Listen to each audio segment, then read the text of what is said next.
Punjab and Sind bank Indore द्वारा भारतीय reserve bank के निर्देशानुसार राष्ट्रीय ग्राहक जागरूकता अभियान चलाया गया, जिसके तहत टाउन हॉल में एक मीटिंग का आयोजन किया गया, जिसमें ग्राहकों को साइबर ठगी से बचाव के तरीके बताए। कार्यक्रम में रिजर्व बैंक एकीकृत लोकपाल योजना 2021 के तहत बैंक के खाताधारकों को सुरक्षित बैंकिंग प्रथाएं एवं शिकायत निवारण तंत्र की जानकारी दी गई। तो वहीं कार्यक्रम के माध्यम से ग्राहकों को बताया गया कि आजकल के माहौल में जो साइबर वित्तीय धोखाधड़ी के मामले बढ़ते जा रहे हैं, उनसे किस तरह सावधान रहकर बचाव किया जा सके। नमस्कार मैडम, मेरा नाम AN सिंह है। मैं Punjab and Sind Bank zonal manager हूँ। यहाँ पर मतलब यहाँ पर भोपाल में जोनल ऑफिस है हमारा, और यहाँ पर हमारी पूरे जोन में 56 ब्रांचेज हैं, जिसके तहत आज हमारा रिजर्व बैंक 1 नवंबर 2022 से 30 नवंबर 2022 तक एक राष्ट्रीय सघन जागरूकता अभियान चला रहे हैं, जिसके अंतर्गत डिफरेंट जो RBI की डिफरेंट स्कीम है कि हम कैसे कस्टमर को जागरूक करें।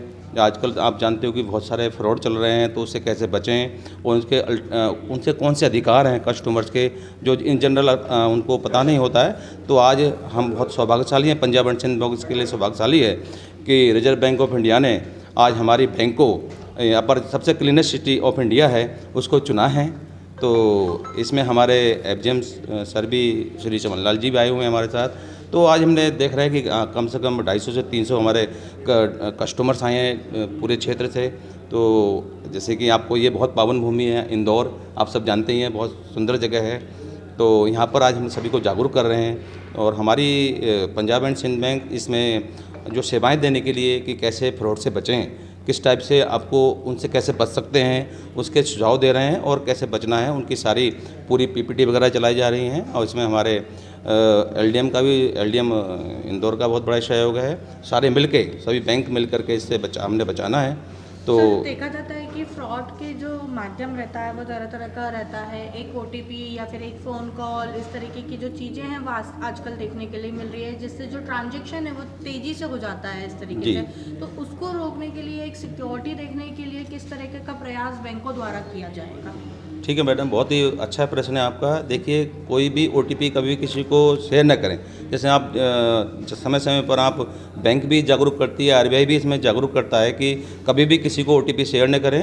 जब तक आप ट्रांजैक्शन नहीं करेंगे तो तब तक OTP शेयर नहीं करना है। आपने खुद ने ट्रांजैक्शन करनी है तभी आपने शेयर करनी है, अदरवाइज आप OTP शेयर करने को आप बोलता कभी ना करें।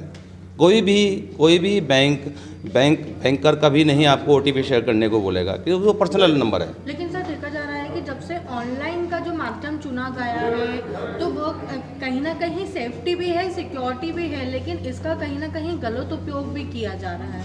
हाँ बिल्कुल, आपका ये अच्छा प्रश्न है, क्योंकि हम जागरूक नहीं होते कि कुछ चीज़ों को लेकर के। तो हमने उसी क्रम में जागरूक करने के लिए यहाँ पर यह अभियान शुरू किया है RBI ने। तो आज एक आयोजन किया गया है जिसमें जो ग्राहक है उनको जागरूक किया जाएगा। किस तरीके से क्या योजना बनाई गई है कि जो फ्रॉड है उससे जो ग्राहक है वो बच सके? मैडम, जैसे आपने बताया, ये जो RBI और पंजाब एंड सिंध बैंक मिलके जो आज के कार्यक्रम का आयोजन कर रहे हैं, इस कार्यक्रम का मुख्य मकसद ग्राहकों को इसके बारे में जो विभिन्न प्रकार के फ्रॉड होते हैं उनके बारे में जागरूक करना है और कैसे वो इनसे बच सके। और सेकंड ये है, और कस्टमर के क्या राइट्स हैं, जब भी कोई ऐसा हो जाता है उसको कैसे आपने प्रोटेक्ट करना है, फिर आगे कंप्लेंट कहाँ करनी है, फिर कंप्लेंट के उसके कस्टमर के क्या राइट्स है, फिर इंटरनल कंप्लेंट कहाँ करनी है, इंटरनल के बाद फिर ओम्बुड्समैन में कहाँ कंप्लेंट करनी है, उसके सारी आज उसके बारे में जानकारी दी जाएगी। और जो विभिन्न प्रकार के फ्रॉड है उसकी मॉडस ऑपरेंडी क्या है, कैसे हम उनसे बच सकते हैं, इसी के मामले में जानकारी। लेकिन सर, देखा जा रहा है कि नई नई टेक्नोलॉजी आ रही है, नए ऐप आ रहे हैं, कई तरीके की विभिन्न चीज़ें जो बैंकों द्वारा सुविधा प्राप्त की जाती है, लेकिन उस सुविधा से वंचित रहते हैं या फिर उस जो ग्राहक है वो सही तरीके से यूज़ नहीं कर पाते हैं। तो एक जो इसमें प्रॉब्लम देखने के लिए मिली है कि वह भी है कि जिसकी वजह से ये फ्रॉड हो रहा है या फिर जो ट्रांजैक्शन है वो गलत हो जाते हैं। इसी को एड्रेस करने के लिए ये जो कार्यक्रम है, जो विभिन्न प्रकार कैसे इसको बचा जा सके, अपनी OTP ना शेयर करो, CVV ना शेयर करो, जो अपने कार्ड के क्रेडेंशियल ना शेयर करो।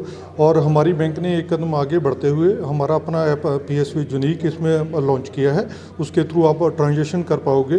तो इसी के लिए ग्राहकों को जहां उनको अवेयर करने के लिए और ये करने के लिए किस तरह विशिंग और फिशिंग के जो फ्रॉड है उसको हम कैसे बच सकें और कैसे विभिन्न प्रकार से जो फ्रॉडस्टर है जो इमोशनली ब्लैकमेल कस्टमर को करते हैं, उनको टाइम नहीं देते, उसको जागरूक करने के लिए ही ये कहा गया है। और मेन कस्टमर को हमारा ये भी बताने का जहाँ ये जो कार्यक्रम आयोजन करने का ये भी मकसद है कि दुनिया में कोई भी चीज़ कोई फ्री नहीं मिलती है। आमतौर पे कस्टमर इसी चीज़ में फंस जाता है, पढ़े लिखे भी इसी चीज़ में फंस जाते हैं, ये आपकी इतने की लॉटरी निकली है, आप ये लिंक भेजो। फिर कस्टमर को हम ये भी अवेयर करवा रहे हैं जहाँ कि जो कोई भी मनी रिसीट करने के लिए किसी भी तरह की पिन की जरूरत नहीं होती। सर बैंकों में कुछ ऐसा एक अलग से काउंटर लगाया जाए जिसमें कि बैंक की एप्लीकेशन, ऑनलाइन ट्रांजैक्शन या फिर समथिंग जो भी है वो ग्राहकों को सिखाया जाए, जिससे कि ग्राहक जागरूक भी हो और वो फ्रॉड से भी बच सके, क्योंकि कहीं ना कहीं जो एक ज्ञान है वो लोगों तक नहीं पहुंच पा रहा है। इसको अवेयरनेस करने के लिए जैसे हमारी बैंक की वेबसाइट है जहाँ आरबीआई कहता है, आरबीआई बड़े मैसिव स्तर पे इसको प्रमोट कर रहा है। आप देखोगे पेपर में ऐड आ रही है, न्यूज़पेपर में ऐड आ रही है। आपने जैसे अच्छी सजेशन दी है, ब्रांच लेवल पे भी हम कस्टमर को एक अलग से काउंटर में जब ब्रांच मैनेजर के थ्रू गाइड करते हैं।